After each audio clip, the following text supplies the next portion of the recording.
Saint François, la fraîche en Dieu. Frères et sœurs, nous célébrons le 19e dimanche du temps ordinaire de l'année B. Et c'est le psaume qui nous invite à entrer dans la compréhension des textes que l'Église nous propose en ce dimanche. Le psalmiste dit, et je cite, « Goûtez et voyez comme il est bon, le Seigneur.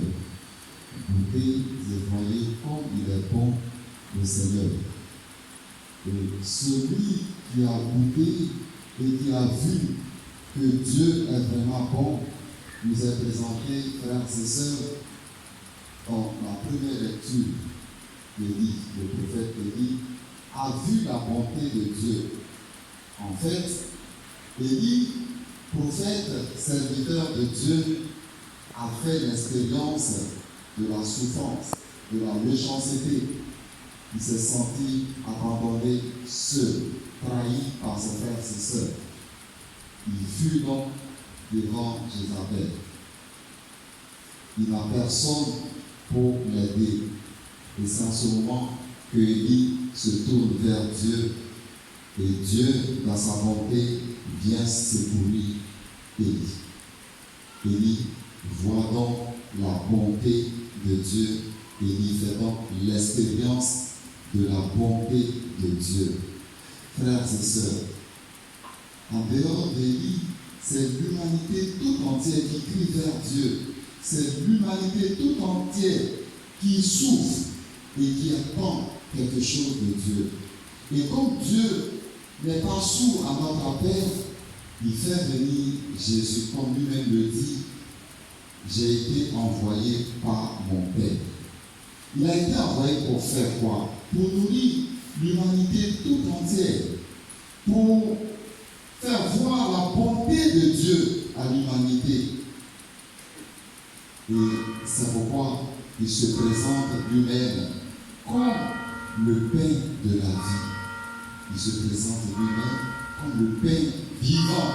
Et il va loin pour dire, celui qui mange de ce pain-là, il ne mourra pas. Il ne mourra pas. Frères et sœurs, Élie, il a mangé, on ne sait pas si c'est quel pain il a mangé, mais bon. Jésus, il se présente lui-même comme le bon pain. Je le disais dimanche passé, moi à Sainte-Trinité, que Jésus se présente comme le pain complet. Vous connaissez le pain complet? Le pain complet, là, tout le monde peut manger ça. Or, les autres pains, là, les diabétiques ne peuvent pas manger. Et quand ils sont serrés, qu'ils mangent. C'est faux. Mais le pain complet, là, tout le monde peut manger. Tu es diabétique, tu as tension, ça ne te fait pas de mal. Au contraire, c'est ça qui est bon pour toi. Et Jésus se présente comme le pain complet dont nous avons besoin, frères et sœurs.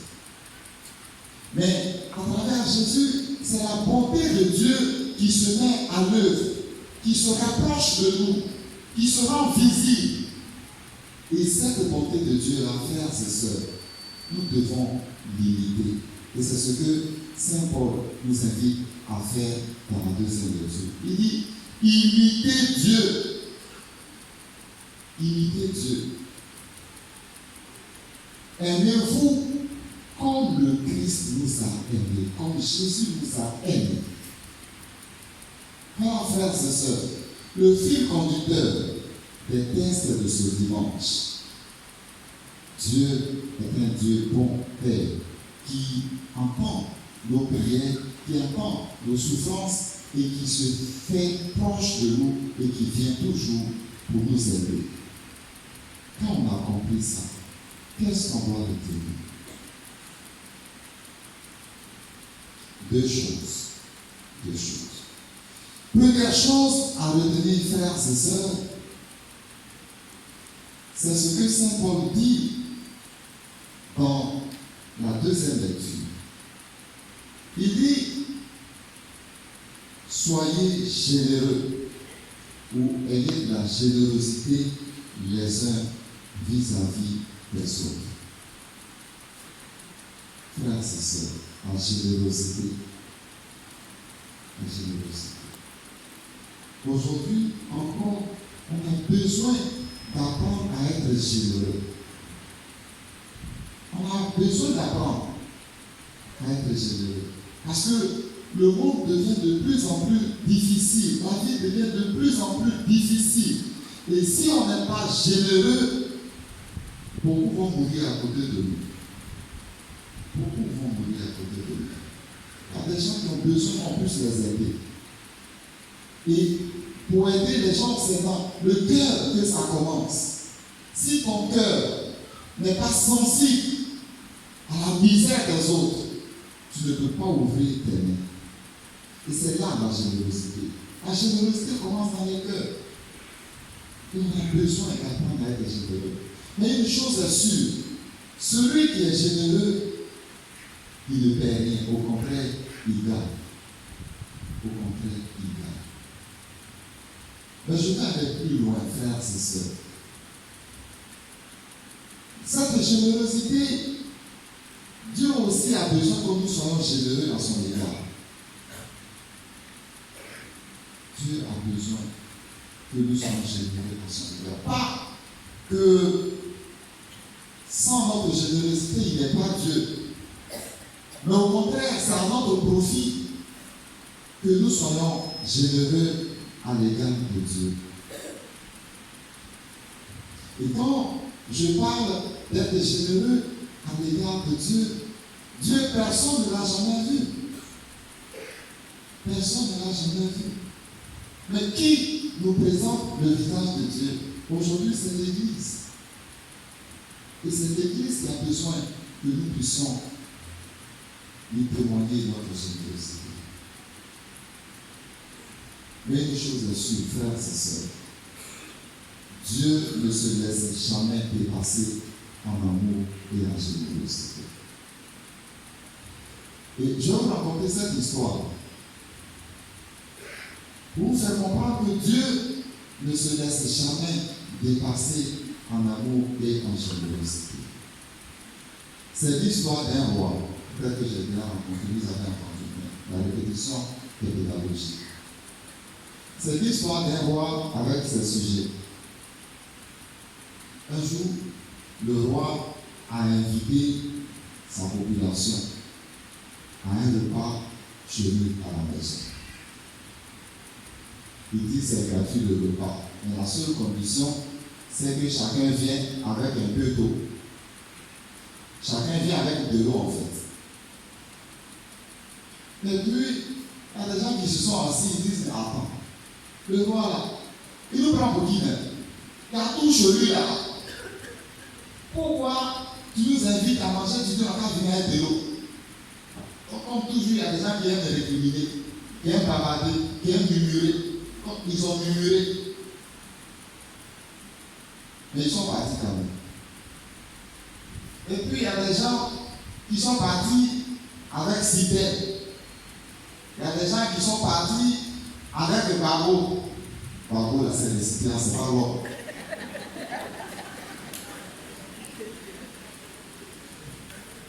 Et puis, il y a des gens, eux, ils sont trop fâchés.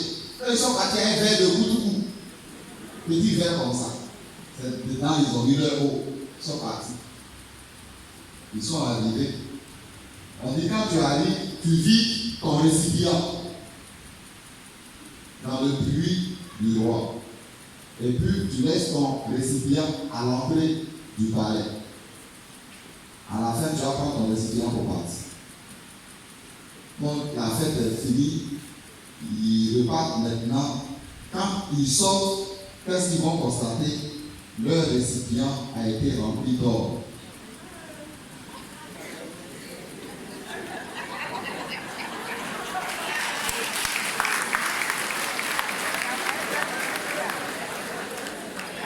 Ceux qui sont partis à un citerne ont commencé à jubiler.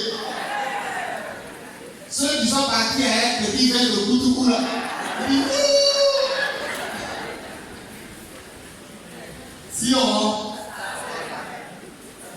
si on savait la part de... Vous voyez. Quand on est généreux envers Dieu, c'est nous qui gagnons toujours. Forcé. Parce que Dieu ne se laisse jamais dépasser en amour et en générosité. Et c'est pourquoi il y a beaucoup de témoignages liés à des gens qui font des offrandes. La sœur Louise a tête donc, elle sait que c'est vrai. C'est comme ça que Dieu fonctionne. Tu le mets à l'épreuve dans ta générosité. Lui, il ne veut pas se laisser dépasser. Il y a eu un cas ici. Nous, on était encore petits. On dit Alpha. On dit il a donné quoi 1 million à Oufoué. Bon, vous savez ça plus que moi. Tu donnes à Dieu. Dieu te. Et hier, ceux qui ont fait la messe ont compris.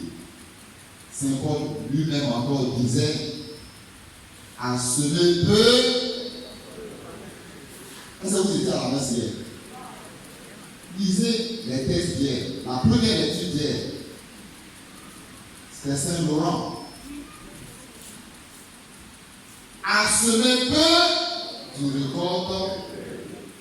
À semer beaucoup, vous avez bien compris. Deuxième chose, frères et sœurs, à retenir. Jésus dit qu'il est le pain de la vie. Il est le pain vivant. Mais ce pain-là, où on gagne ça?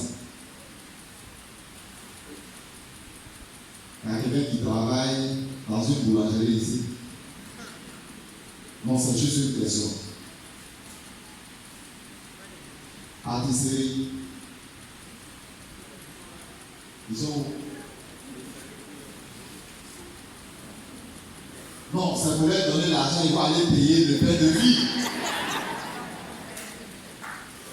Il n'y en a pas là-bas.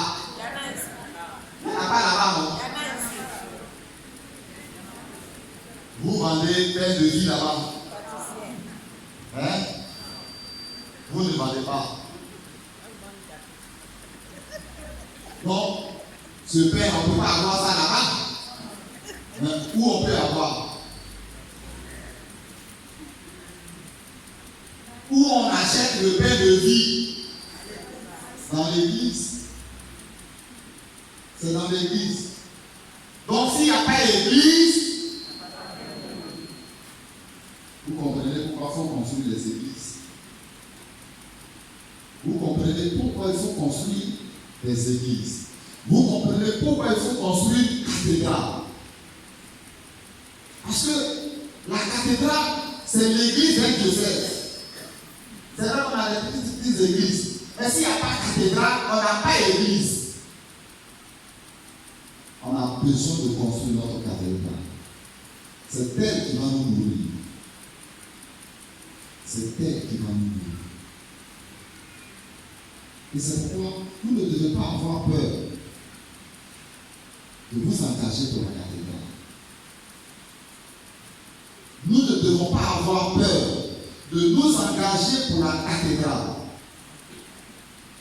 Sainte Trinité devait payer 50 millions, on a payé 50 millions. C'est déjà fini. Dimanche passé, on a fait faire de charité, on a fini de payer les 50 millions. Je vous avais dit ça ici. On a fini de payer. Ceux qui encaissent, ils sont là. Pierre qui peut te là, non? Ouais. On a fini ou on n'a pas fini? On a fini de payer. C'est une question de volonté. Si vous voulez, vous pouvez payer. Il faut prendre les églises au sérieux. Il ne faut pas s'amuser avec. Aujourd'hui, on est dans un monde sans repère. S'il n'y a pas d'église, on est foutu, chers amis, chers frères et sœurs.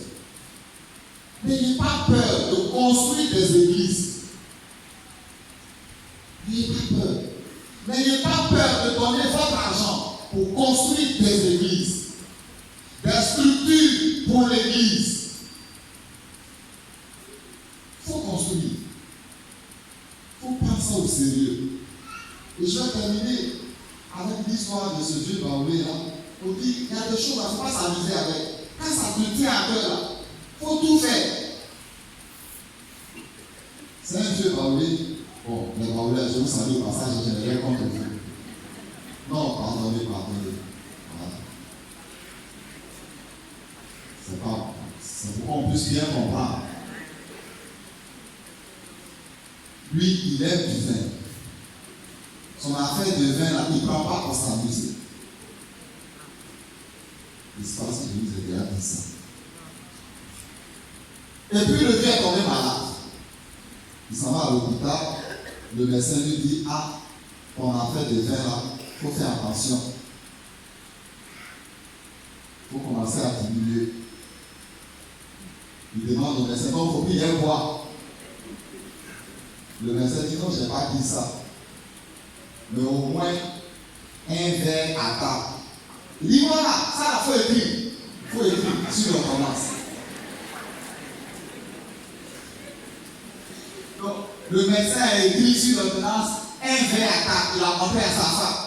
Parce que lui, son problème, chaque jour, il doit boire une bouteille de vin. Ça, il ne s'amuse pas avec. Donc, ils ont écrit un verre à table. Il est venu à la maison, il a réfléchi. Matin, il doit prendre ses médicaments à petit déjeuner. Il dit à sa femme, le médecin dit un verre à table, je suis à table.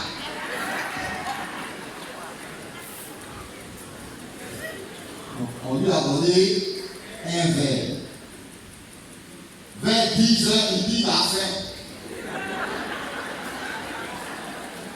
Donc, il veut manger un peu avant le déjeuner. Donc, il est à table, il est en train de manger. Donc, un verre à 13 heures, il est en train de déjeuner, il est à table. Un verre à 16 heures, il a goûté. Il est à table. Un verre. Le soir, il est à table, il va prendre son dîner. Un verre. Ça fait combien de verres? 5 verres. Ça fait combien? La bouteille. Il a trouvé des stratégies pour finir sa bouteille. Parce qu'il tient à son verre. Il prend ça au sérieux. Donc nous aussi, nous devons trouver des stratégies pour construire des églises. Parce que l'église nous tient. D'où cette vente de charité. Ce sont des stratégies. Sinon, nous, on est conscient que la bouteille Awadil, ou bien quoi, céleste, parce que c'est ça qu'on va vous vendre tout à l'heure. On sait que c'est 500 francs à la petite. Mais ici, vous allez acheter ça 10 000. Mais c'est dans la foi que vous le faites. Celle, on sait que c'est 500 francs à la boutique ou au marché. Donc vous allez payer à 5 000. Mais ce n'est pas n'importe quelle celle. Parce que je vais mettre toute la puissance dedans. Que Dieu vous bénisse.